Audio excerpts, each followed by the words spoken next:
Boa noite, queridos. É uma alegria muito grande estar sempre aqui falando com vocês. Estava com saudades mesmo, viu? Na quarta-feira tive a oportunidade de compartilhar uma palavra. Hoje, quando o Manuel comentou que não poderia estar devido a um compromisso, eu falei, pode deixar, estaremos juntos, estaremos juntos. Abram comigo um livro muito conhecido, no livro de Esther. Vamos dar uma lida num versículo só. Mas eu estava refletindo sobre o que trazer nessa noite e veio para mim esse conceito de Esther que eu queria compartilhar com vocês. O livro de Esther, no capítulo 2, versículo 17, ele diz assim: o rei gostou mais de Esther do que qualquer outra mulher, e ela conquistou a simpatia e a admiração dele como nenhuma outra virgem havia feito. Então, ele pôs a coroa real na cabeça dela e declarou que Esther era rainha no lugar de Vasti. Queridos, quando eu olho para essa história de Esther, eu percebo que se nós deixarmos as nossas limitações agir nas nossas vidas, nós podemos estar atrapalhando o mover de Deus. Muitas vezes, nós esquecemos que Deus tem um plano.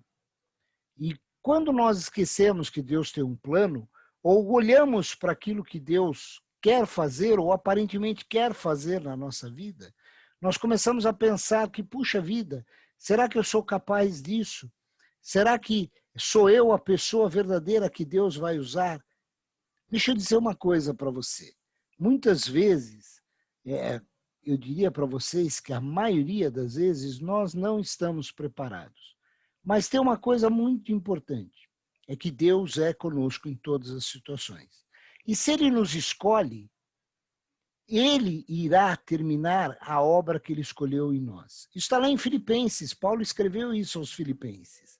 Filipenses 1, no versículo 6, diz assim: eu tenho a certeza de que Deus, que começou a boa obra em vocês, continuará ajudando-os a crescer em sua graça até quando sua tarefa em vocês estiver finalmente terminada, naquele dia, quando Jesus Cristo voltar. Percebam o que Paulo está nos dizendo aqui.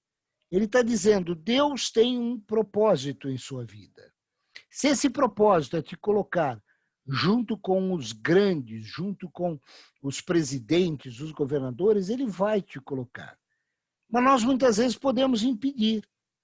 Vamos voltar um pouquinho na questão inicial de Esther. Se nós pegamos lá no começo do livro de Esther, que está contando um pouquinho, nós vemos que o livro diz que ela tinha várias limitações, ou pelo menos limitações que poderiam trazer ao coração de Esther uma questão de inferioridade. Primeiro, ela era uma órfã, e ela tinha sido adotada por Mordecai.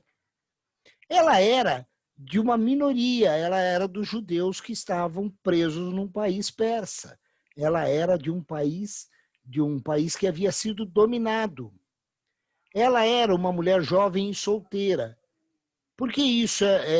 Por que eu estou falando isso? Porque nós temos que lembrar que naquela época, na época de Esther, uma mulher solteira em uma sociedade dominada por homens não tinha quase que direito nenhum. Mas mesmo olhando todas essas limitações, e aqui eu poderia estar falando de Gideão também como exemplo, mesmo a pessoa tendo todas essas limitações, Esther tendo todas essas limitações, Deus a usou para cumprir um propósito, e um propósito muito específico. Agora, vamos imaginar que quando Mordecai fala, olha, se apronta que os soldados vão vir buscá-la e você vai lá e dissesse, eu não posso, Mordecai, eu não posso, eu sou judia. E se o rei descobre que eu sou judia, ele vai me colocar numa cadeia, eu não quero ir. E se ele descobrir que nem boa educação eu tenho, como é que vai ser a minha vida no palácio? Poxa, quem sabe é melhor que eu não vá. Quem sabe que é melhor pegar outra pessoa mais preparada. E por aí vai muitas vezes esse tipo de pensamentos que nós temos em relação ao propósito de Deus. Queridos, muitas vezes nós pensamos assim, ou será que não? Será que muitas vezes a gente não olha uma situação que aparentemente Deus está nos colocando e nós dizemos, puxa, isso é grande. Será que é para mim mesmo? Será que eu tenho capacidade de cumprir isso que Deus quer que eu cumpra? Será que eu não vou atrapalhar as coisas lá na frente? Nós temos que parar de olhar para esses pensamentos. Nós temos que parar de olhar para essas atitudes que muitas vezes nós tomamos, que atrapalha o agir de Deus em nós. Se nós mantemos esse tipo de atitude, nós vamos nós mesmos minando o propósito de Deus. Esther podia ter pensado tudo isso que eu falei, e ela poderia ter se recusado a ir para o palácio. E aí todo o plano de Deus, de alguma forma, estaria comprometido. Nós temos que entender que o plano de Deus é um plano onde Deus nunca nos dá um desafio maior do que nós podemos enfrentar.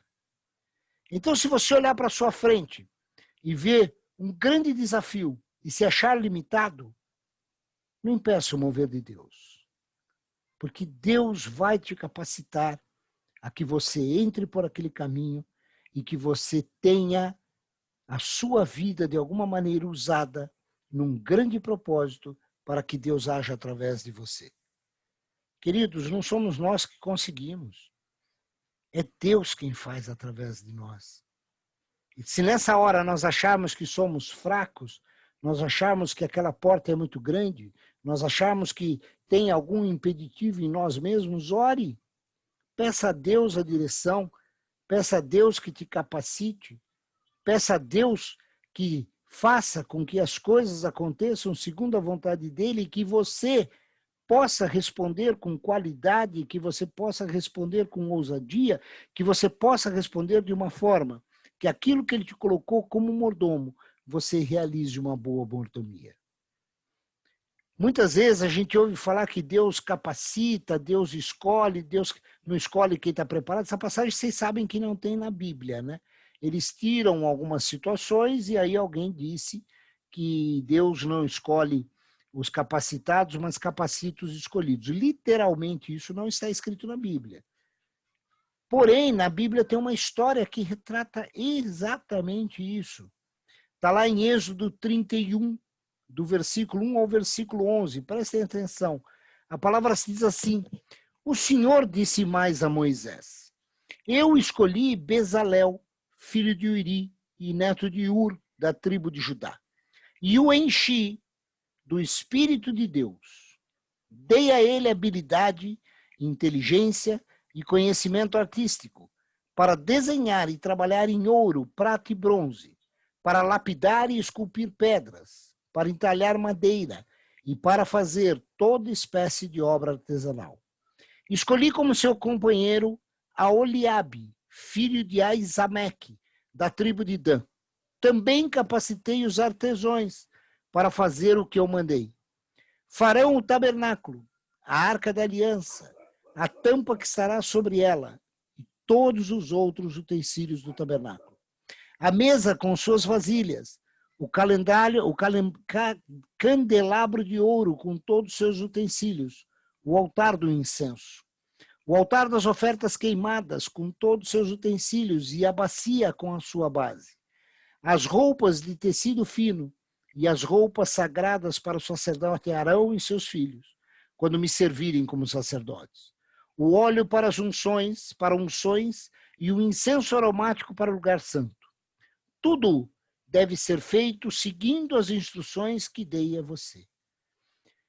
Queridos, quando Deus deu a Moisés todo o desenho do tabernáculo, Deus foi preciso. Ele disse exatamente como ele queria os bordados, que cores tinham que ter, como é que eram as medidas, quais eram as pedras preciosas que seriam usadas, como elas seriam entalhadas. Ele disse como deveria ser a obra de madeira, como é que deveria ser o revestimento de ouro. Ele disse absolutamente tudo. Só que quando ele olhou para aquela multidão que tinha em Israel, e vocês sabem que tinha uma multidão, ele disse assim, talvez um saiba fazer uma coisa, outro saiba fazer outra, mas não tem quem faça com extrema qualidade. Por isso eu vou escolher 2 pessoas. e vou capacitar alguns para ajudá-los. Queridos, quando Deus precisa de você num lugar que parece estar além das suas limitações, mas Ele está colocando você nesse lugar, tenha a certeza que é Ele que vai te preparar. O poder do Espírito Santo estará com você e você será capacitado em excelência para fazer as coisas que você precisa. Se você tem promessa de Deus e alguma vez você olhou para essa promessa e disse: Senhor, eu acho que essa promessa é muito grande para a minha vida. Não fale assim. Creia que essas coisas acontecerão. Sabe por quê?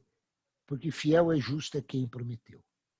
Não perca, não permita que a sua limitação impeça que Deus te coloque em lugares maiores. Permita que Deus haja na sua vida. Amém? Era isso que eu queria compartilhar com vocês hoje. Essa era a palavra que eu queria trazer para que nós refletíssemos. Amém?